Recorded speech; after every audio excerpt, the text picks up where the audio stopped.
GKBI. Kasi syempre, pinabalanta ko galing ako sa concert last night. Pero walang nakinig.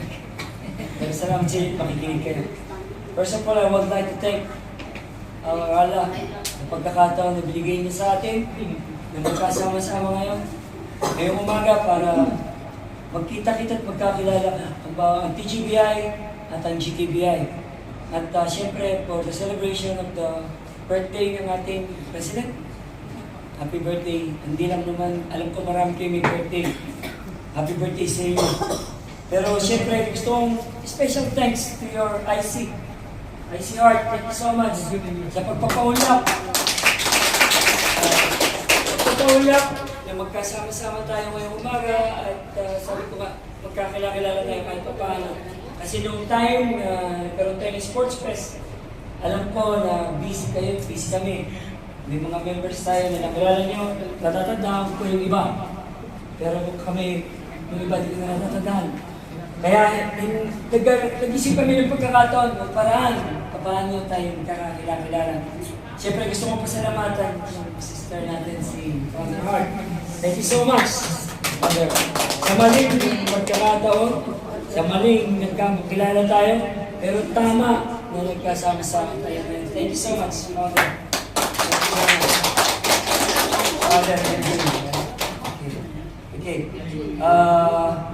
Gusto ko ipakilala sa inyo ang aming presidente ng UAE Region ng GKBI, si CRC Bulig. Siya yung in charge dito sa UAE. Ako, umepa lang. Naging epa lang ako dito. Ako yung chairman ng GKBI. Pero nakiusap ako sa kanya na ako muna sana yung mag-handle ng pag-host ng 7 Emirates Guardians Council last year, 2025. Salamat sa kanya, pinahulakan niya ako dahil gusto ko na na-experience. Kasi sa Pilipinas ko lang na-experience yung pagiging host. So dito sa UAE, first time ko naging host. Wala siya naging pagkakataon dahil pinibigyan niya ako. Thank you so much, President. Pero gusto ko malaman nyo, ulitin ko, naging EPA lang talaga ako dito. Siya yung in charge. Okay? Siya yung susunod. Siya talaga yung managipag-coordinate sa 7 Emirates. Ako yung chairman ng GKBI, ako yung in charge sa Pilipinas, at ako din yung in charge dito. Pero siya yung pinaka-representative ng GKBI dito sa UAE region. Okay? Gusto ko rin pakilala sa inyo yung aking mga kapatid sa GKBI, si Founder Love, ng Mas Al-Qaeda. Ano nga ba yung position mo, sister? Ngayon, member na ako? Member na Sparrow. Siya yung member na Sparrow. Yan yung mag-chapter natin sa dalawa sa Rasal. Mag-iisang Madonna ng CPCGS SSM.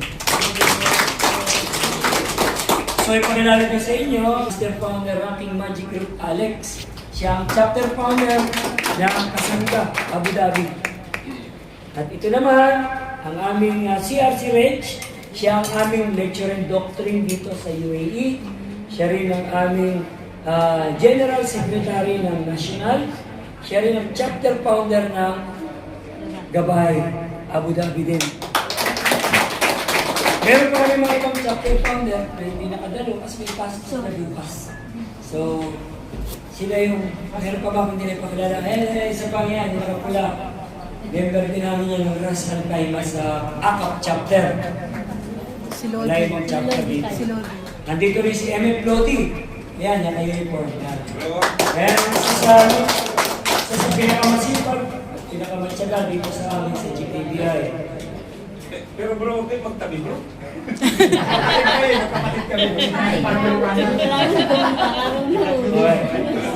Thank you. Sa Sports Fest, gusto ko rin i-share sa inyo yung expenses na nangyari sa atin last time. Ang sumampa na pondo, kung hindi ako nagkakamali, sana tama ako, is 30,000 dirhams ang pumasok sa atin. 30,500 to be exact siguro. Pero yung expenses namin ng GKBI is 36,000, more than those expenses. At alam naman namin yun. Alam naman namin, at ginusto namin na i-maximize yung fund natin na 30,500. Ayaw namin na magtira. Pero magpaluwal, gusto namin. doon sa nagastos namin sa 7 Emirates, Guardians Council, nagpaliwal na kami. Pero may paliwal pa ulit kami na less than 10,000 dirhams na ginastos namin at sila yung nag-fund doon. Kaya siguro 46,000 more or less yung gastos namin. Pero gusto naman namin yun. Huwag niyo isipin kung pag kayo naging host, it's up to you kung gusto niyo bang mas lessen or mas more than nagaya ng ginastos namin. Pero gusto namin, kaya ko sinasabi to, dahil yung transparency na bilang member ng Guardians, dapat malaman nyo yung gastos, malaman nyo din kung magkano yung pumasok na fund. Okay? And then, gusto ko lang bago ko bitiwan yung mikropono mga kapatid. Sa experience namin sa Guardians, kaya kami nandito talaga, ang pakay namin, i-share namin kung ano pa yung kakayanan namin at kaalaman bilang mga miyembro ng Guardians. Gusto ko rin marinig sa inyo, baka may mga kulang kami sa kaalaman at makadagdag sa kagustuhan namin makatulong, kaya ninyo. Para pag nagkaroon kami ng lecture and doctrine, is may dagdag namin yung kaalaman at mai-share namin sa mga magiging member ng Guardians. Ang member ng bilang Guardians, iisa lang naman yung objective natin, di ba? Ano yung objective natin? Yes, sir. Service, non-fulfillment can best be done through strong, brotherhood, Alam natin, bawat isa yan. Hindi natin explain. Iisa lang yung objectives natin. Pero yung aim ng GKBI is separate doon sa objectives. Kung paano ba namin pinagtitibay yung strong brotherhood, is ganoon kami tumutulong sa kapwa na hindi maghihintay ng anumang kapalit. Yun yung aim namin, tumulong sa kapwa na hindi maghihintay ng anumang kapalit. Meron kaming mga estudyante na pinaaral. At yun yung mga anak ng mga members namin. Hindi naman marami, pero I think apat yung estudyante na pinaaral namin. Yung iba, matagal na rin panahon. Maliit na bata pa sila, kaya natalagit at pinatilo na. Sa awa at sa tulong ng mga miyembro ng GBBI, may isa sa katuparan namin yun. Kung paano namin sila binibigyan ng suporta. Hindi naman namin ibibigay lahat ng pangangailangan nila, pero alam namin, nakakadagdag yung financial support ng GKBI doon sa mga pangangailangan. Kaya isa sa mga masishare namin. Kung paano namin sinishare, ipapaliwanag namin. Okay. Ang GKBI is nagpapasampa kami ng fund yearly. Last time, nung nag-upisa kami twice a year, nagpapasampa kami ng pondo. Pero yung pagpapasampa ng pondo, meron kaming target at least 500,000 a month, $500,000 a year. Sana makapagpasampa kami ng 500,000 a year. Paano pamamalaan? Nagkakaroon kami ng mga parapol. Yung parapol, tinatawag namin one-time, big-time raffle. Ang sumusuporta dyan sa Pilipinas, mga member doon, at saka member dito sa UAE. Ang mga nagiging papremyo natin is mga motorsiklo. Motorsiklo yung mga first price namin, 50,000, 50,000 ng motorcycle, and then marami pa kaming mga papremyo. Pero ang target namin na gross is 500,000. Kung nagkakaroon man kami ng mga expenses, less than 200,000. So nagkakaroon kami ng fund na 300,000. Yun yung pumapasok na fund. Gusto ko transparent, gusto ko malaman ninyo yan. At alam ko siguro ginagawa nyo rin. Sana parang kapondo rin kayo. Big time raffle talaga. Pilipinas, UAE. And then, doon sa fund na yon, nakabili kami ng kolong-kolong. Alam niyo yung kolong-kolong, yung motor na may sidecar. Ginawa namin ambulansya yun. Meron kami 2 kolong-kolong. Nagkaroon kami ng isang ambulansya na van. Meron kami mga sponsor na hingan, nalapitan, mga kaibigan natin sa politics. Nangyari yun. Pero ngayon, binenta namin yung fund na yun dahil hindi masyado nagagamit. Mas nagagamit namin yung kolong-kolong. So ngayon, meron kami 2 kolong-kolong doon. Pinapagbentahan namin ng van, pinagdag ulit namin sa pondo. So yung pondo, after a few years, nakaipon kami ng konti. Ang aim namin, isa pang sa mga plano namin at adikaya namin is makabili ng lote, mapatayuan ng eskwelahan. yun ang GKBI na plano. Sawa ni Allah, sa sipag ng mga members ng GKBI, nakabili na kami ng lote. So, next plan, hopefully this year, magkakaroon kami ng big raffle ulit this coming September. Ang plano ng Presidente sa Pilipinas, kasi mag-i-election ng mga kapitan. So, makakalapit na naman tayo na mga papremyo. So, kung makakalapit tayo ng papremyo, lessons and expenses, more fun. So, yun yung plano. Sana, sa tulong ni President C.R.C. Buling at Presidente sa Pilipinas sa Region 3, mangyari yung plano, may sa katuparan ulit yung pag-uumpisa ng school. And then, lastly, gusto namin i-share sa inyo. Ito na, open ko na ito sa 7 Emirates Guardians Council. Meron kami tinatawag na insurance, sharing. Yung pamamaraan nun, nagkakaroon kami ng sharing ng 100 pesos. Bawat isa sa member namin, monthly. Kung may, basta monthly, basta sumwelo, dapat mag-share kayo ng 100 pesos. Sa amin, sa GKBI. Ang purpose noon, meron kami mga polisiya na ginagawa doon. Ang policy namin, kapag nagkasakit yung isang member, papunta muna tayo doon sa Namayapa. Mas mabilis yun eh. Kasi, Karaway, meron tayo isang member sa GKBI na namatay. Magkakaroon kami ng sharing. Doon sa 100 pesos na yun, babawasan namin ng 20 pesos. Kung yung unang binuo namin yan, meron kami 390 members.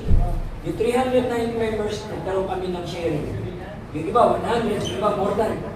Pero ang purpose nun, kapag may namatay, babawasan namin ng 20 pesos yan. So yung 390 times 20 pesos, that is 7,800 pesos. Yun yung itutulong namin dun sa member na namatay o yung family side yung namatayan.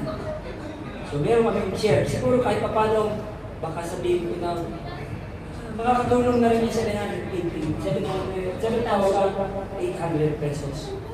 So patuloy namin ginawa yun until now. So pilit namin hinihikayat yung mga members namin. Kasi may marami kaming members na hindi namin mahikayat doon sa insurance na yun. Siyempre, dahil siguro sa financial problem para sa kanilang pamilya. Kasi ang GKBI, alam ko, ganoon din naman sa inyo, ang pangunahin natin prioridad, isang Panginoon.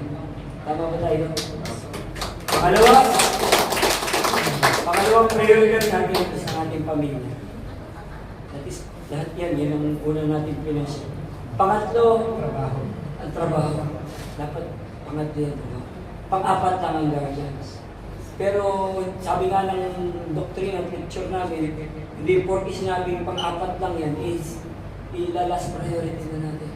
Kasi bilang mga guardians, nanumpa tayo hanggang sa huling patak ng dugo, tutulog tayo nang walang hinihintay ng anumang pamalit. Pero bilang tao, guardians ka man o hindi, nandito tayo sa ibabaw ng lupa. Ang una nating assignment is pagsilbihan ng Panginoon. Bigyan natin ang ating Panginoon ng buong isip at buong natin pagkakalunod ng kaluluwa. At ang pangalawang utos, ibigin natin ang ating kapwa gaya ng ating pag-ibig sa ating sarili.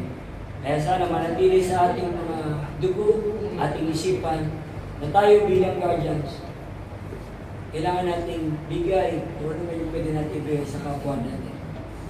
Bago pa man tayo lumisan at alam natin sa kabilang buhay, meron tayong paraisang naghihintay para sa ating lahat. So mga kapatid, salamat! Mabuhay ang PBII! Mabuhay!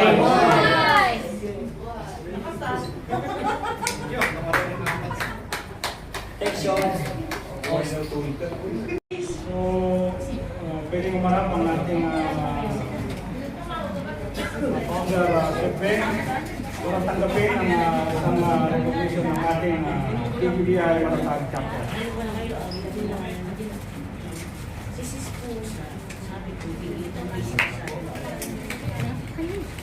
Salamat po. Salamat po. Walang picture? Dito.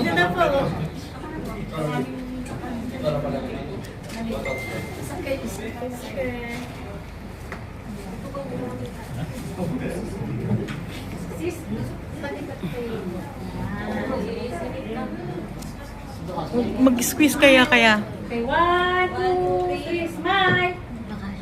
Hindi kasya. Kasama ba yun? Salamat po mga kapatid.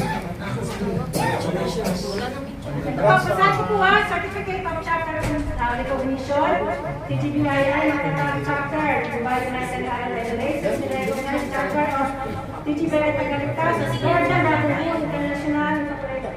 Given this 14th day of February 2000, International Extension Headquarters, Dubai United Arab Emirates, signed by International Secretary General, Mary Ann Butterfly Policarpo, International President Orlando, ICGNCF, Angel D. Bertudez, and International Founding Chairman, ICGSFF, ICRS Salud. So, ito po ang inyong certificate po. Mabuhay ang pagkakasya. Huwag na po kayo umalis po. Ito po ay certificate of promotion po para po kay Oliver INF RNG Chef Ben Maglati Sobal for his exemplary service and untiring support to all activities of TGBII Tagalitas under of Aguila Chapter Dubai United Arab Emirates, signed and given on the 8th of February 2026. Kayo na po Maraming salamat po sa promotion from founder FSRMG to INF. Maraming salamat po sa tiwala po ninyo. Salamat po.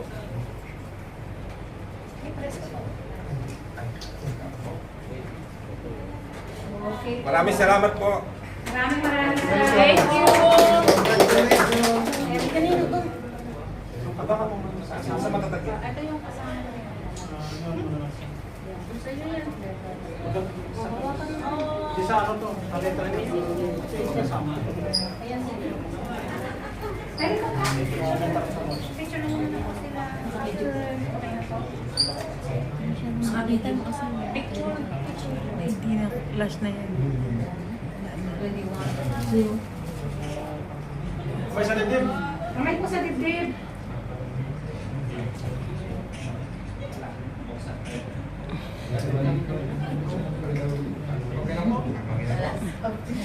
Maraming salamat po mga kapatid. Yan ang mga kadyas, mga magino at nakakaisang katuwang ng lahing Pilipino. Magigiting at maalam na tagapagtanggol ng bansa at lipunan. Yan ang mga kadyas, taas doon tayo mga kasama, na tayong kadyas ay may pagkakaisa. Mga Hino at nakakaisa, katuwang ng lahing Pilipino. Magigiting at maalam na tagapagtanggol ng bansa at lipunan. Yan ang mga kadyas, taas doon tayo mga kasama, na tayong kadyas ay may pagkakaisa. Walang iwanan hanggang sa uling patak ng dugo. Mabuhay, mabuhay! Mga kadyas, mga kasama, ating pagbunyi itong ating samahan.